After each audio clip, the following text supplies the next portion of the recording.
Om.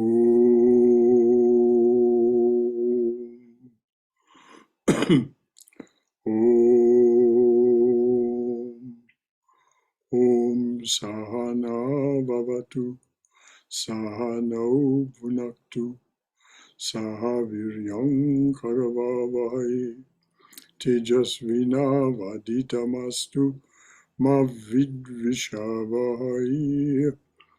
Om Shanti Shanti Shanti. Om, may the Divine Being look over us lovingly as a mother and father. May the Divine Being support and nourish us as a mother and father. May we have the strength and skill to study together the art of spirituality. May no misunderstandings arise amongst us. Om, peace, peace, peace, and thy blessed beneficence be unto us and to all beloved beings everywhere. Hari Om Tat Sat. Well, good evening and namaste, everyone. Welcome to our Tuesday evening reading and discussion of the Gospel of Sri Ramakrishna. We're well along in the introduction, which was written by Swami Nikhilananda, the one who translated M's books out of Bengali and into this volume that has been handed down to us. So we're very grateful to the Swami, and Haima is our beloved reader. She will tell us where we are, and she is reading from the PDF version, as I understand it. To find your place in the hard copy book, you would subtract 8 from the number that she gives us. So Haima, if you'll be so good as to tell us where we are in the version you have. Somebody has their mic open, and so we're getting feedback. Somebody has their mic open. All right, now it's not happening anymore. All right, dear Haima, please tell us where we are and we'll proceed. Haima, we're not hearing you. Okay, sorry, Brother Shankara. Good evening and namaste, everybody. We are on page 39. Company of Holy Men and Devotees is the side heading. Okay, and so that would be in the hard copy of the book, that would be page 31. Please look for the heading, subheading, Company of Holy Men and Devotees. That's first paragraph I read last week, but I will go back and start from the beginning. That will make more sense for us. Please do. It would connect better, the whole thing. So actually, it's on page 32. Okay. So maybe we need to be subtracting 7 instead of 8. Well, okay. It probably varies, Jeff. Sounds good. Okay, Company of Holy Men and Devotees. From now on, Sri Ramakrishna began to seek the company of devotees and holy men. He had gone through the storm and stress of spiritual disciplines and visions. Now he realized an inner calmness and appeared to others as a normal person. But he could not bear the company of worldly people or listen to their talk. Fortunately, the holy atmosphere of Dakshineshwar and the liberality of Madhur attracted monks and holy men from all parts of the country. Sadhus of all denominations, monists and dualists, Vaishnavas and Vedantists, Shaktas and worshippers of Rama flocked there in ever-increasing numbers. Ascetics and visionaries came to seek Sri Ramakrishna's advice. Vaishnavas had come during the period of his Vaishnava sadhana, and Tantrics when he practiced the disciplines of Tantra. Vedantists began to arrive after the departure of Totapuri. In the room of Sri Ramakrishna, who was then in bed with dysentery, the Vedantists engaged in scriptural discussions, and forgetting his own physical suffering, he solved their doubts by referring directly to his own experiences. Many of the visitors were genuine spiritual souls, the unseen pillars of Hinduism, and their spiritual lives were quickened in no small measure by the sage of Dakshineshwar. Sri Ramakrishna, in turn, learned from them anecdotes concerning the ways and the conduct of holy men, which he subsequently narrated to his devotees and disciples. At his request, Madhur provided him with large stores of foodstuffs, clothes, and so forth for distribution among the wandering monks. Sri Ramakrishna had not read books, yet he possessed an encyclopedic knowledge of religions and religious philosophies. This he acquired from his contacts with innumerable holy men and scholars. He had a unique power of assimilation. Through meditation, he made this knowledge a part of his being. Once, when he was asked by a disciple about the source of his seemingly inexhaustible knowledge, he replied, "I have not read, but I have heard and learned. I have made a garland of their knowledge, wearing it round my neck, and I have given it as an offering at the feet of the mother." End quote. Sri Ramakrishna used to say that when the flower blooms, the bees come to it for honey of their own accord. Now many souls began to visit Dakshineshwar to satisfy their spiritual hunger. He, the devotee and aspirant, became the master. Gauri, the great scholar who had been one of the first to proclaim Sri Ramakrishna an incarnation of God, paid the master a visit in 1870, and with the master's blessings, renounced the world. Narayan Shastri, another great Pandit, who had mastered the 6 systems of Hindu philosophy and had been offered a lucrative post by the Maharaja of Jaipur, met the master and recognized in him one who had realized in life those ideals which he himself had encountered merely in books. Sri Ramakrishna initiated Narayan Shastri at his earnest request into the life of sannyas. Pandit Padmalochan, the court Pandit of the Maharaja of Burdwan, well known for his scholarship in both the Vedanta and the Nyaya systems of philosophy, accepted the master as an incarnation of God. Krishna Kishore, a Vedantist scholar, became devoted to the master. Hold on just one moment. Sure. Would someone go back to the glossary and read the definition of Nyaya so we'll understand what is meant by Padmalochan's mastery? We have some sense of what's meant by his mastery of Vedanta, but I don't think many of us know Nyaya. Nyaya, sure. Go ahead, Brother Shankara. No, just somebody look it up and read the definition to us.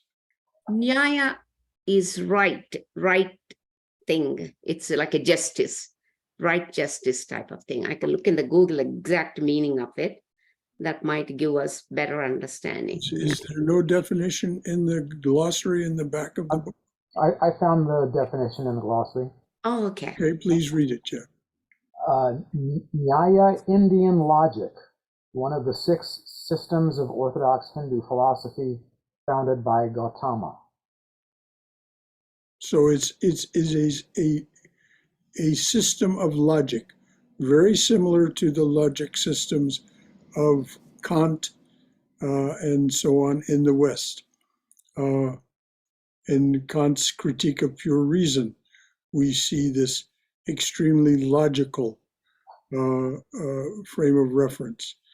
Nyaya is this system of logic that is one of the 6 systems, or darshans as they're called, that are rooted in the Vedas, each one taking from the Vedas what seems to underlie and prove its point of view. So Padmalochan was a master of Vedanta, which in itself is very logical, and then Nyaya, this system of logic. So that's the meaning. It's like also Google also says justice, equality of the equality for all beings. That's what is called Nyaya. Yeah, well, that's the Sanskrit word. Yes, That's Nyaya is the not Sanskrit word. not the system of philosophy. Mm, So that's the meaning of the Sanskrit word, but right. it's not meant by what Padmalochan Okay, had mastery of. Padmalochan. Yes, Okay, so read again about Padmalochan, I and will. then read on.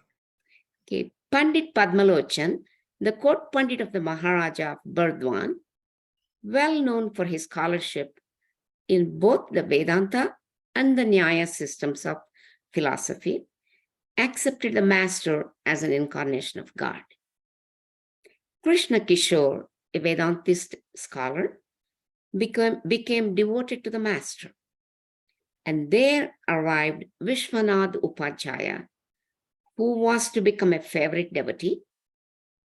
Sri Ramakrishna always addressed him as captain. He was a high officer of the King of Nepal and had received the title of colonel in recognition of his merit. Colonel. Colonel. Colonel. It's Okay. colonel. It's a Colonel. military. It's Yes. a military rank. Military. Colonel. I Exactly. know it doesn't look like it should be pronounced that way, but that's how it's pronounced. Colonel. It's pronounced just exactly like Kernel. Colonel. Yeah, colonel. He was a high officer of the King of Nepal and had received the title of colonel in recognition of his merit. A scholar of the Gita, the Bhagavad Gita, and the Vedanta philosophy, he daily performed the worship of his chosen deity with great devotion. I have read the Vedas and the other scriptures, he said. I've also met a good many monks and devotees in different places. But it is in Sri Ramakrishna's presence that my spiritual yearnings have been fulfilled. To me, Just pause and okay, read that again, dear. This is what this great scholar, this great official of the King of Nepal, he said, I've met a great many sadhus, a great many monks and holy people, but it's in the master that my spiritual yearnings have been fulfilled. Now, the reason these things are related to us is that if we direct our attention toward the master, this is the whole intention of this book, is to direct our attention toward the master and see if indeed our spiritual yearnings cannot be fulfilled by a relationship with the master. So please read that again, dear. sure. Let me go back. I'm going back to the sentence beginning of, okay. A scholar of the Gita, the Bhagavad Gita, and the Vedanta philosophy, he daily performed the worship of his chosen deity with great devotion. I have read the Vedas and the other scriptures, he said.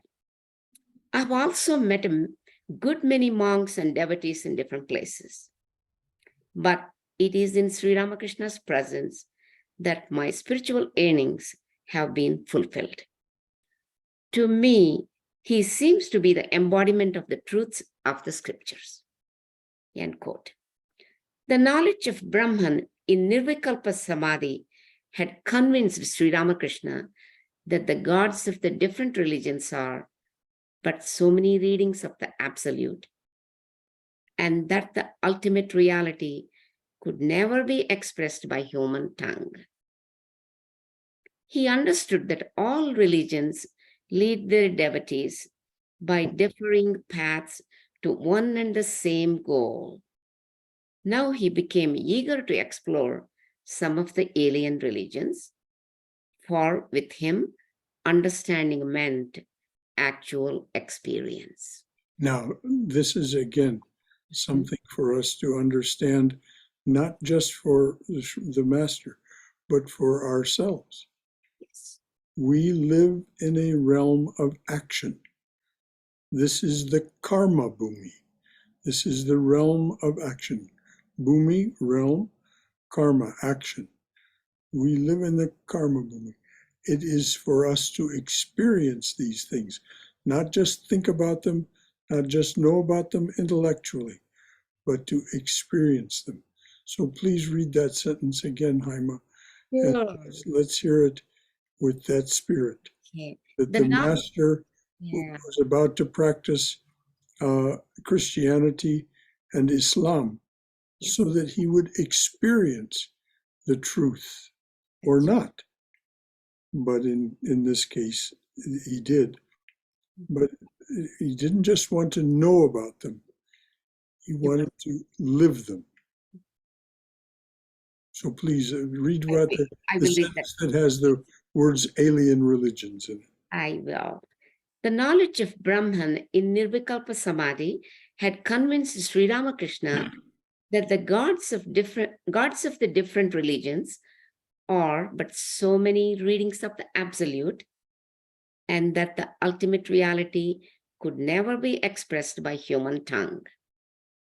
He understood that all religions lead their devotees by differing paths to one and the same goal. Now he became eager to explore some of the alien religions, for with him, understanding meant actual experience. That is the end of Company of Holy Men and Devotees subheading, Brother Shankara. Okay. We Now, are before we go on, any is questions, there any comments? comments from anyone from their own wisdom or experience about anything that we've read, or any concern or question that is raised by what we've read that needs clarification for you? Anything at all? Well, since you said anything at all, my little observation is that he was calling the colonel a captain, which is a demotion. And I'm knowing Sri Ramakrishna's playful nature, I wonder if that was like an ongoing joke between the two of them. Well, it was because Vishwanath had a somewhat exaggerated opinion of himself, as you may have heard from what he said. I've read and studied all this and so on and so forth. He had a somewhat exaggerated opinion of himself.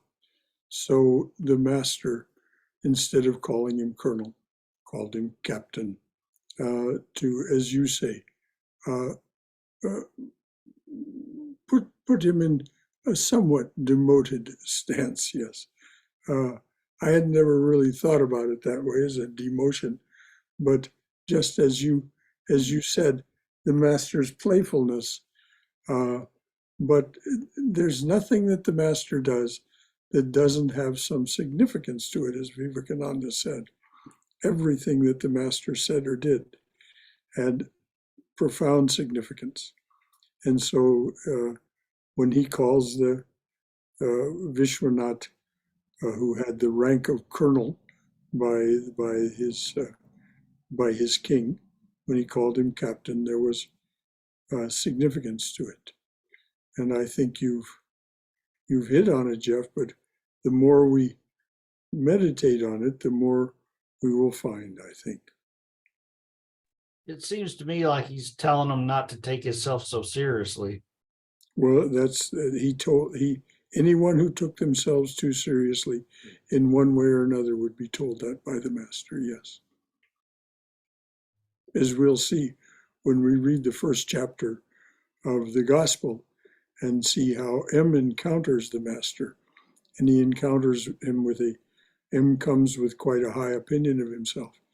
And in a matter of a few sentences, just in the shortest of interactions, 15 minutes, you could say, he completely demolishes M's exaggerated self-opinion. It's really quite a remarkable, and M is very forthcoming about exactly what happened and what a blessing it was. So you're right, Bhagavan Das. That's exactly what he was doing. Anything else from anyone? All right, dear, please read on. Okay. Next one is, we're moving on to different religions. Islam. Toward the end of 1866, he began to practice the disciplines of Islam. Under the direction of his Muslim guru, he abandoned himself to his new sadhana. Muslim is, I'm sure. Muslim is a common equivalent for Muslim guru. He abandoned himself to his new sadhana. He dressed as a Muslim and repeated the name of Allah. His prayers took the form of the Islamic devotions. He forgot the Hindu gods and goddesses, even Kali, and gave up visiting the temples. He took up his residence outside the temple precincts. After 3 days, he saw the vision of a radiant figure, perhaps Muhammad. This figure gently approached him and finally lost himself in Sri Ramakrishna. Would you please read those sentences again, beginning with he took up his residence outside the temple precincts? Yes, I will. His prayers took the form of the Islamic devotions. He forgot the Hindu gods and goddesses, even Kali, and gave up visiting the temples. He took up his residence outside the temple precincts.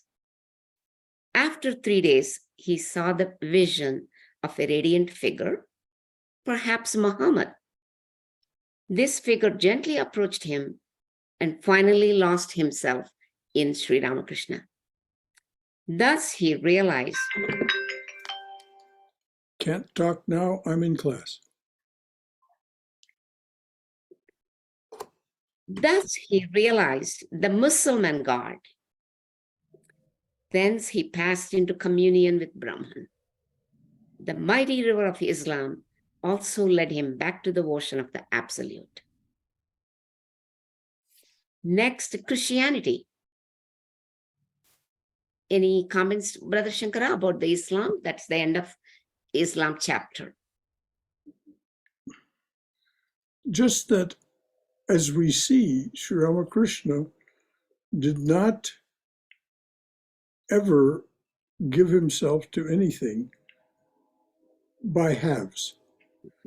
It was all or nothing.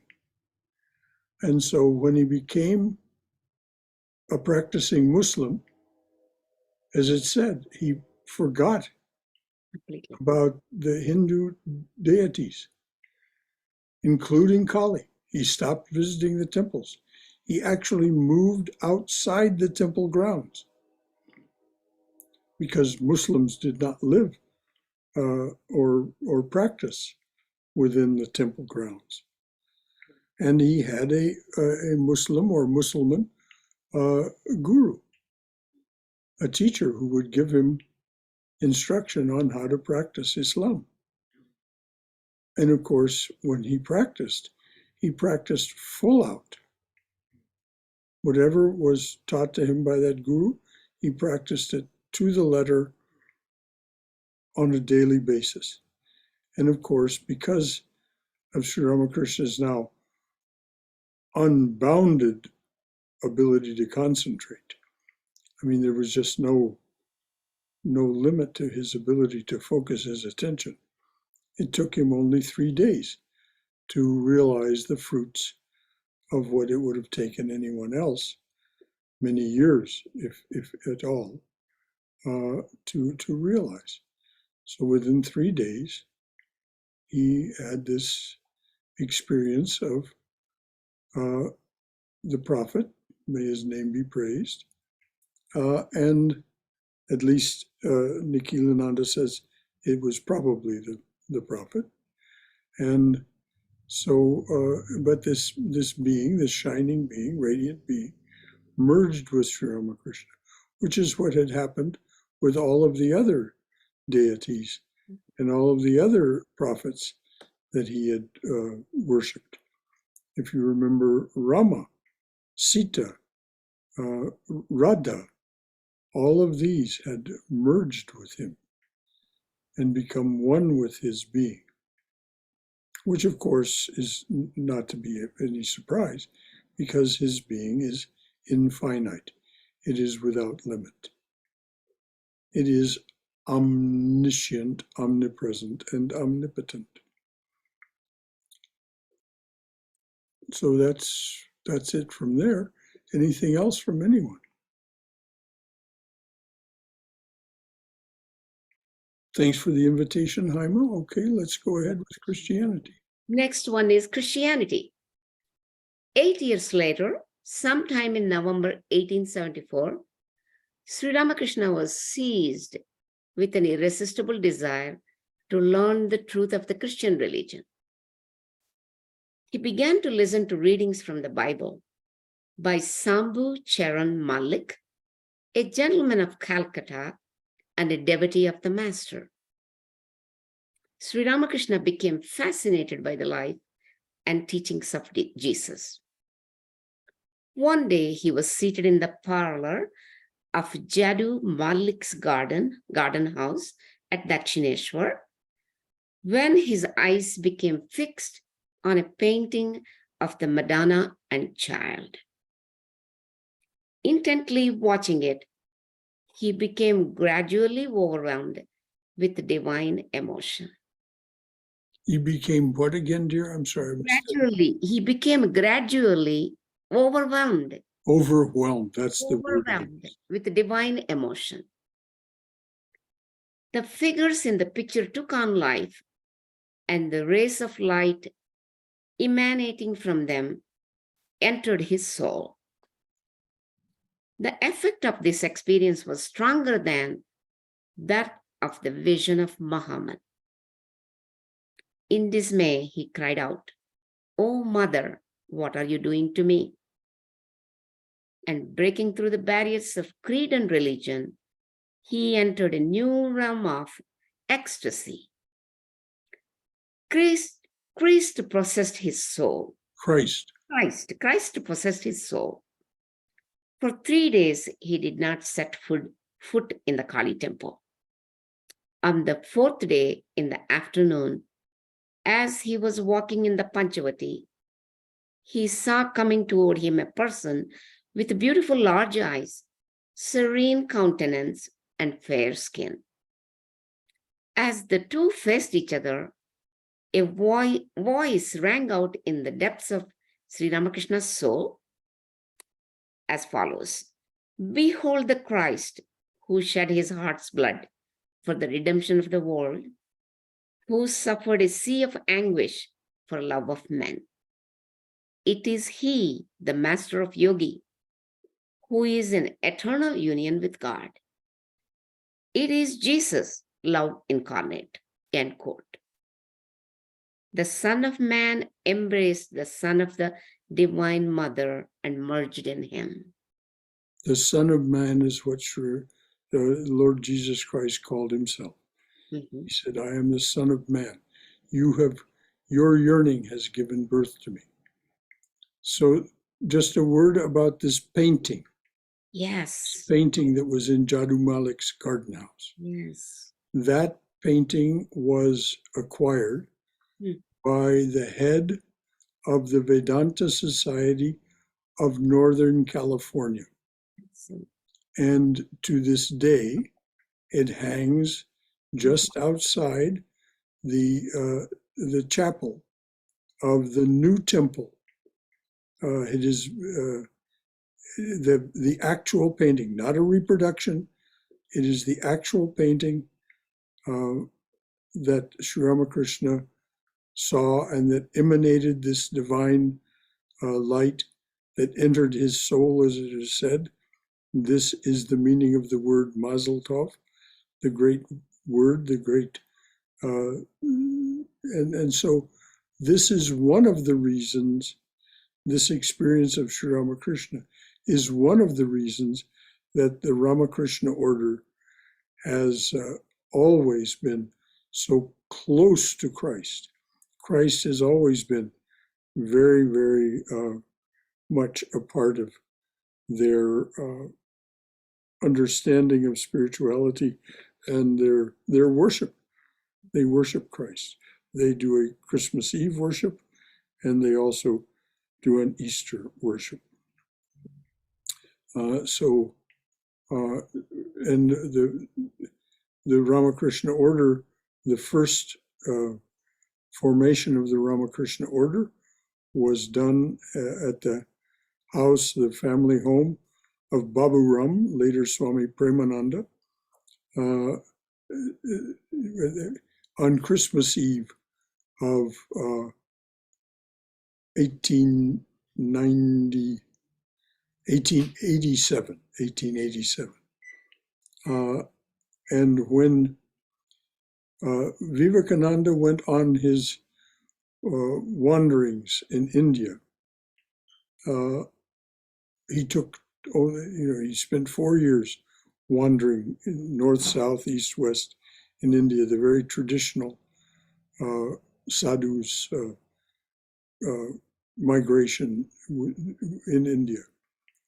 He carried 2 books with him, Bhagavad Gita and Thomas à Kempis's Imitation of Christ.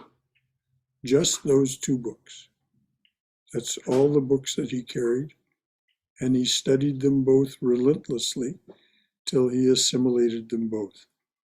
And if you wish to understand Swami Vivekananda's realization of who Christ is and what it is to be an incarnation of God and why the incarnations of God exist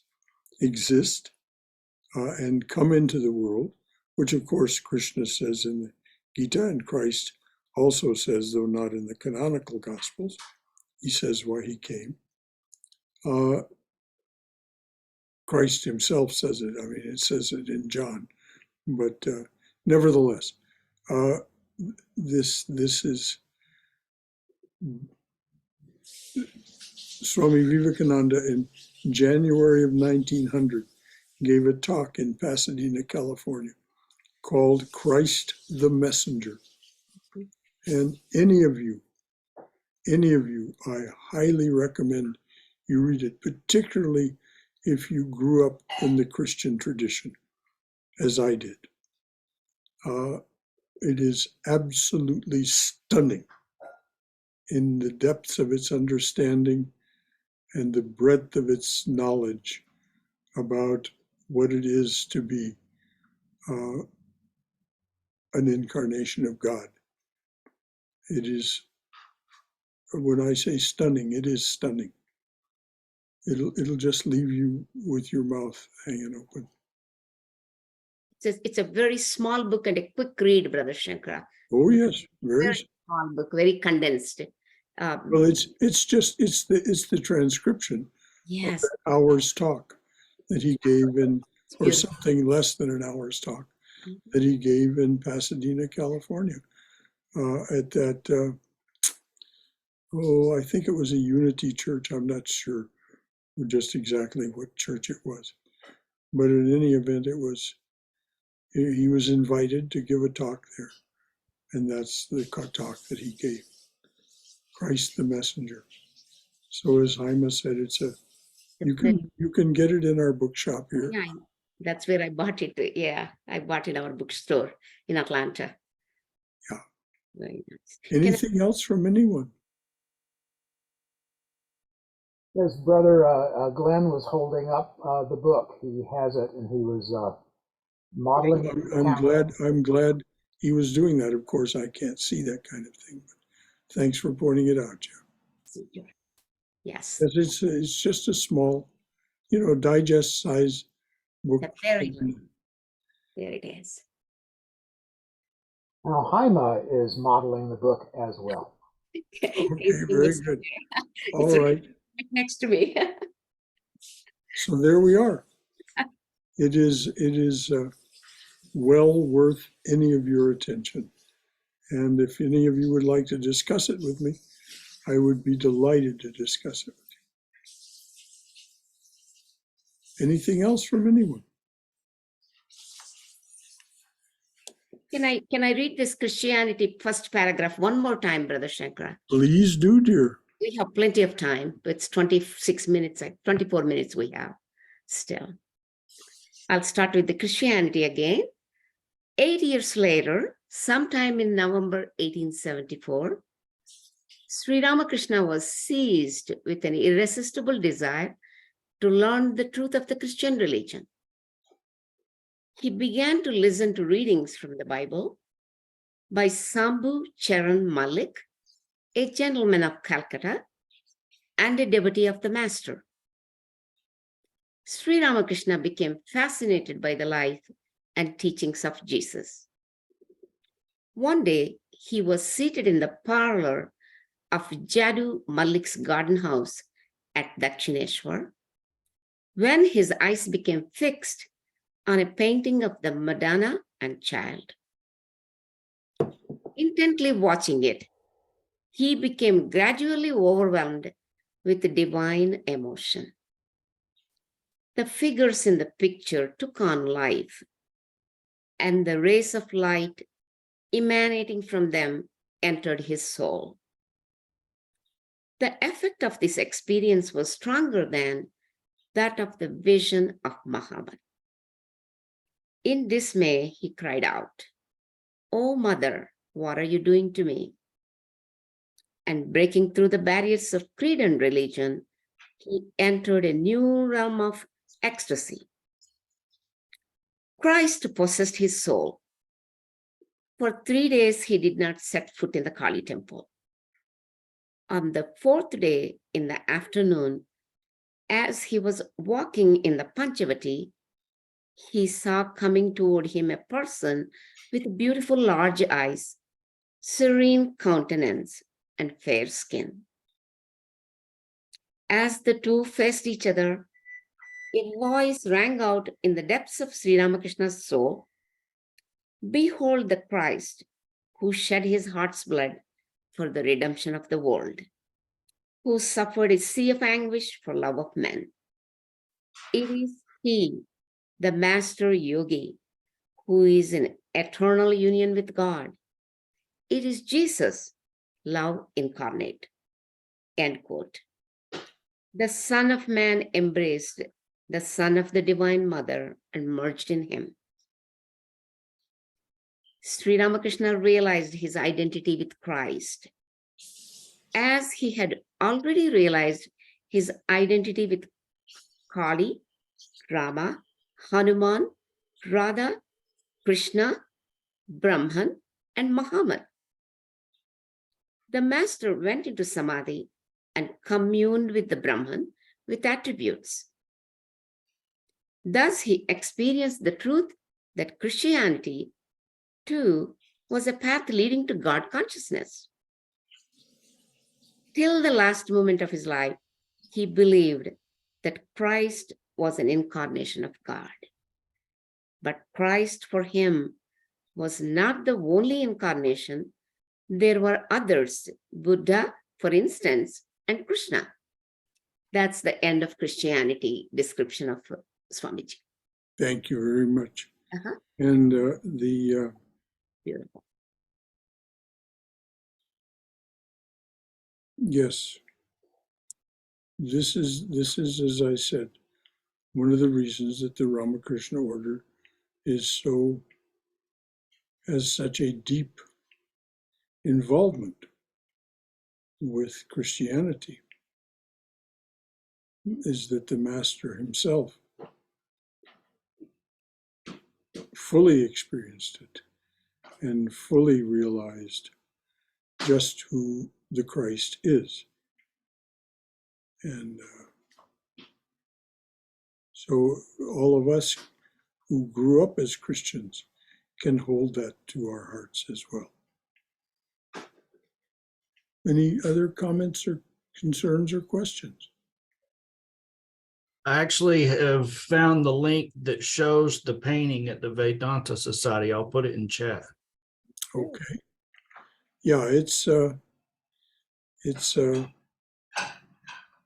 remarkable that it's there, and you can, if you go to the Vedanta Society of Northern California, as you go up the steps and to enter the chapel, there it is hanging on the wall. And we sell reproductions of it here in the bookshop, small reproductions of it. And it is a beautiful painting. There's no two ways about it.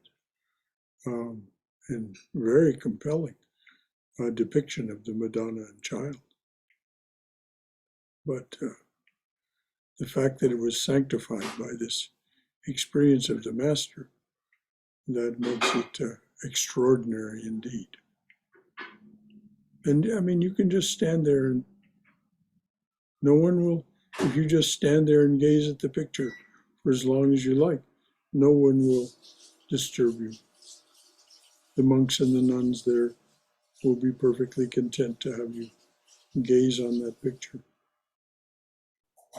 And it's interesting that it's in the lobby because as you'll see, when you go to the chapel of the Vedanta Society of Northern California, it is not like other chapels that you might visit.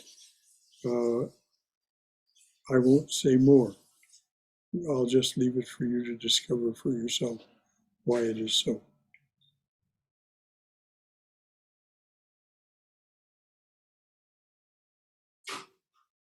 Anything else from anyone? Thank you, as always, Bhagavan Das. I have one comment, Brother Shankara, small comment.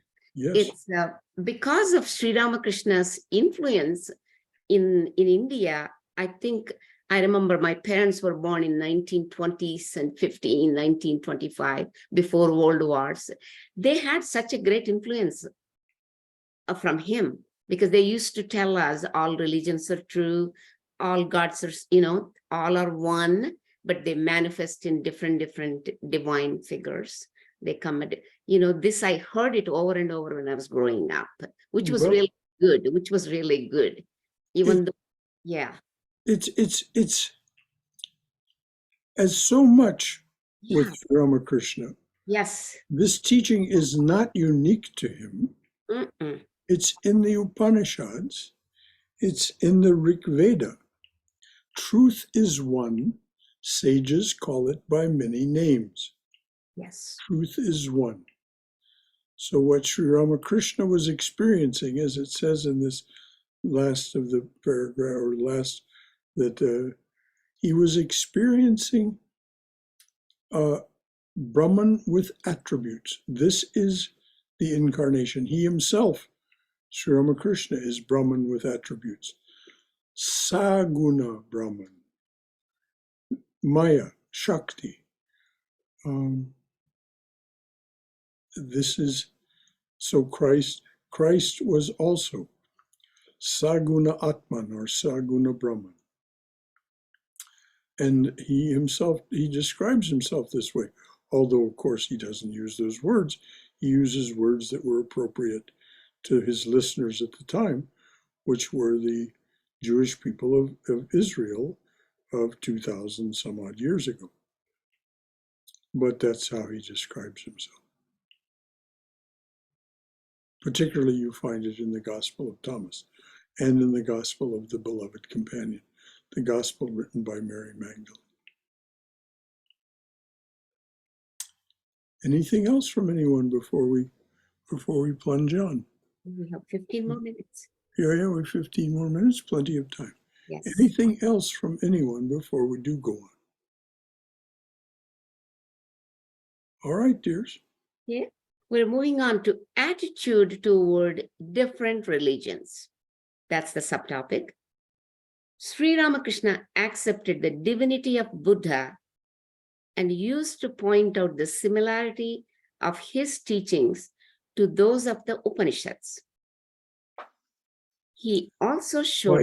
By his, he means the Buddha's teachings. Yes, exactly. Sri Ramakrishna accepted the divinity of Buddha and used to point out the similarity of his teachings to those of the Upanishads, Buddha's teachings to those of the Upanishads.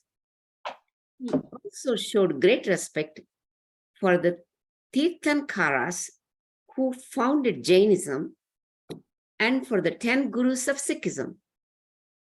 But he did not speak of them as divine incarnations.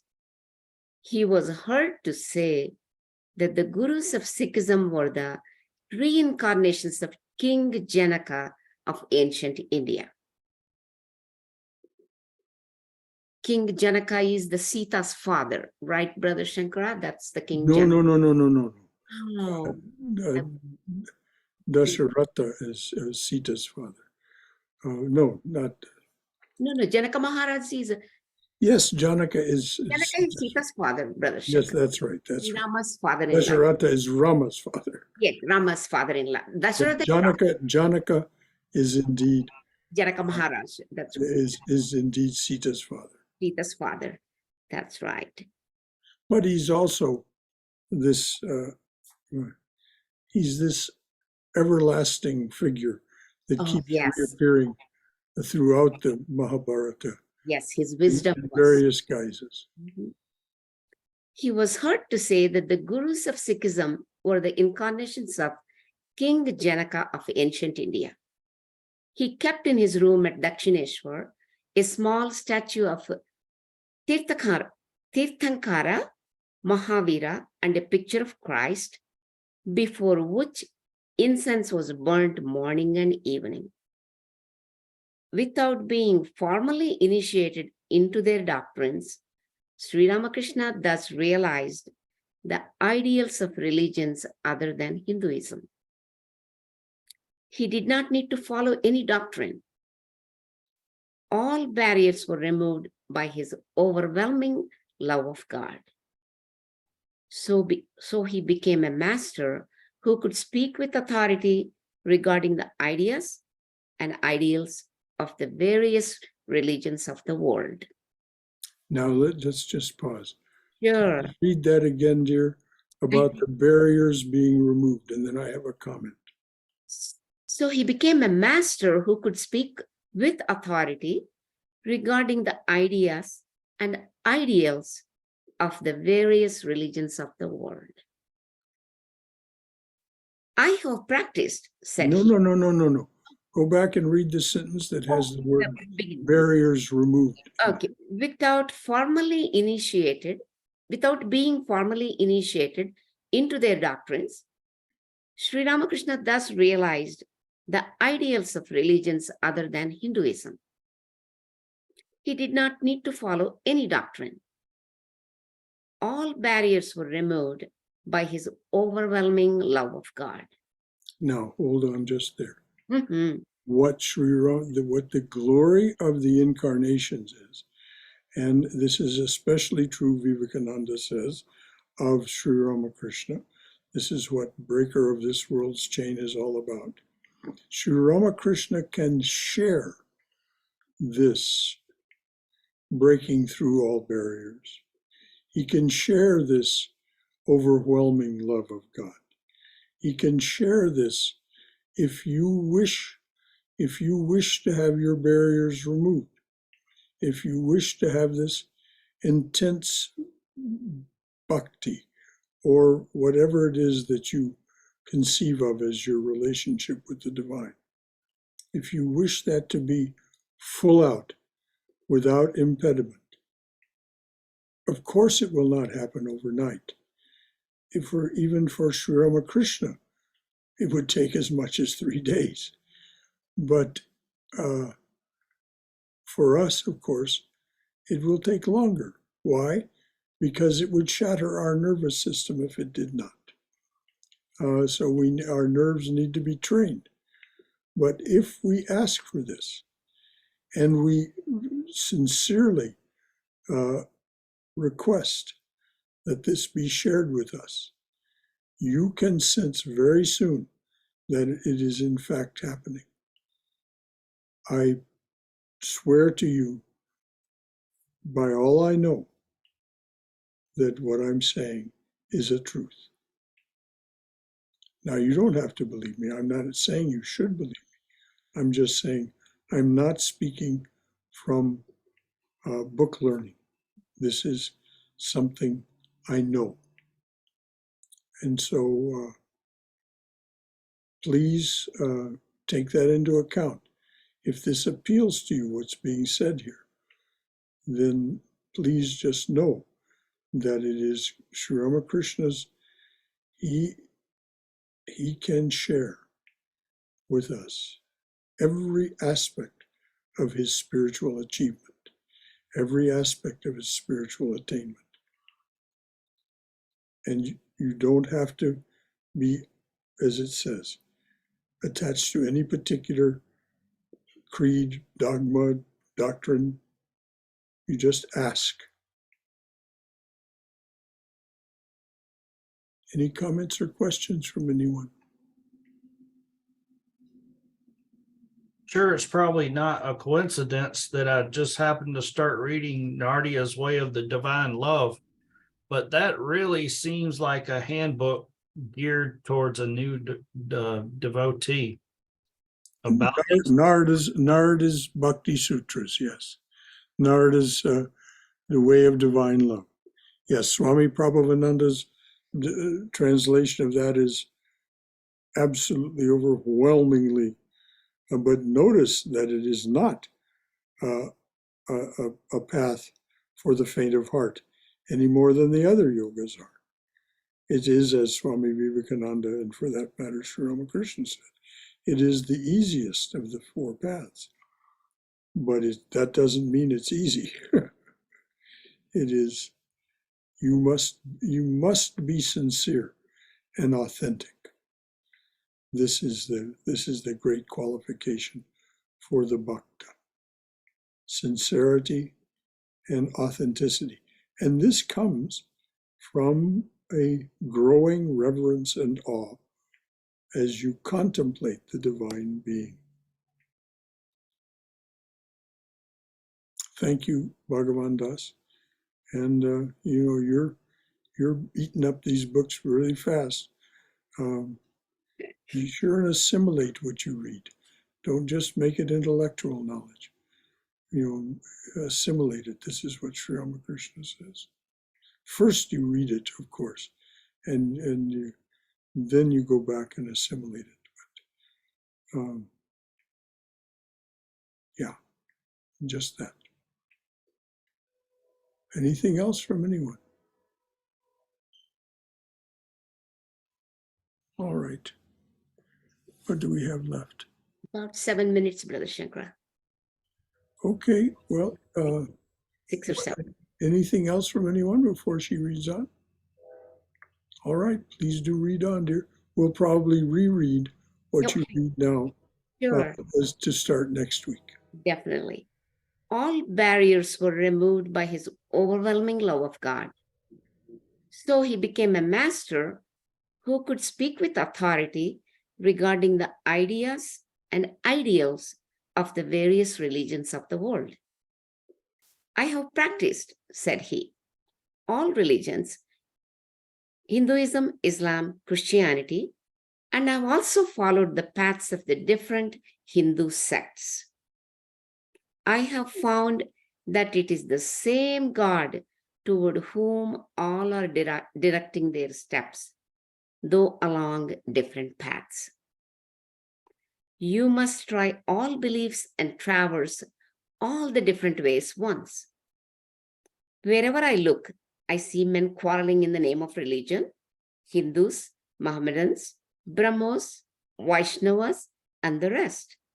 Quarreling, quarreling. That is true. Notice this Very word, quarreling. And it goes on right now today. So Yes. please read that sentence again, dear. Yes, definitely. I have practiced, said he, all religions, Hinduism, Islam, Christianity, and I've also followed the paths of the different Hindu sects. I have found that it is the same God toward whom all are directing their steps, though along different paths. You must try all beliefs and traverse all the different ways once. Wherever I look, I see men quarreling in the name of religion, Hindus, Mohammedans, Brahmos, Vaishnavas, and the rest. But they never reflect that he who is called Krishna is also called Shiva and bears the name of the primal energy, Jesus, and Allah as well, the same Rama with 1,000 names. A lake has several ghats. At one, the Hindus take water in pitchers and call it Jal. At another, the Muslims take water in leather bags and call it Pani. At a third, the Christians call it water. Can we imagine that it is not Jal, but only Pani or water? How ridiculous. The substance is one under different names, and everyone is seeking the same substance. Only climate, temperament, and name create differences. Let each man follow his own path. If he sincerely and ardently wishes to know God, peace be unto him, he will surely realize him. Ardently, ardently. Ardently. Read that sentence again. If he sincerely and ardently wishes to know God, peace be unto him, he will surely realize him. I can stop there. We have 2-3 minutes, Brother Shankara. Okay, ardently means with great yearning. Great yearning. Okay. That's what ardently means. To be ardent is to be yearning, to yearn towards something.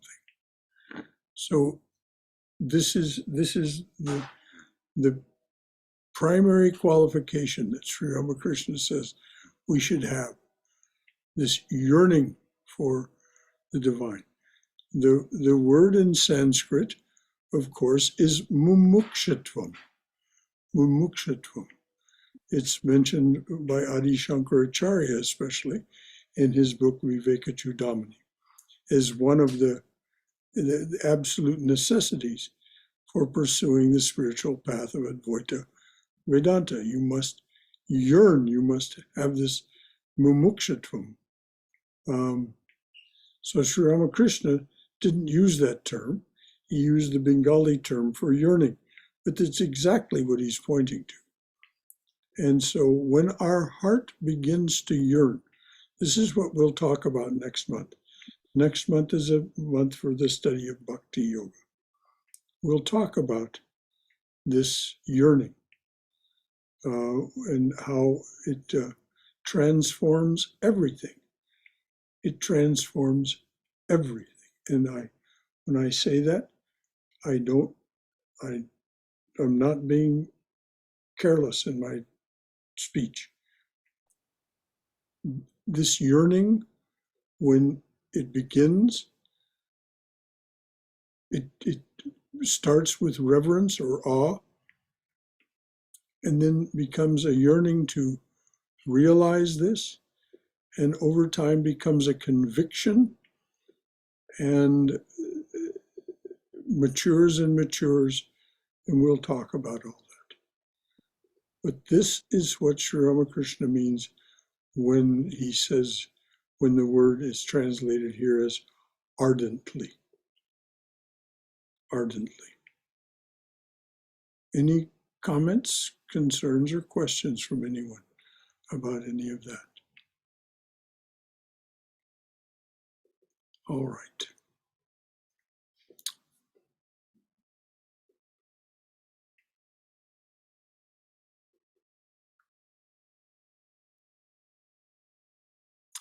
May we all be well and in bright spirits.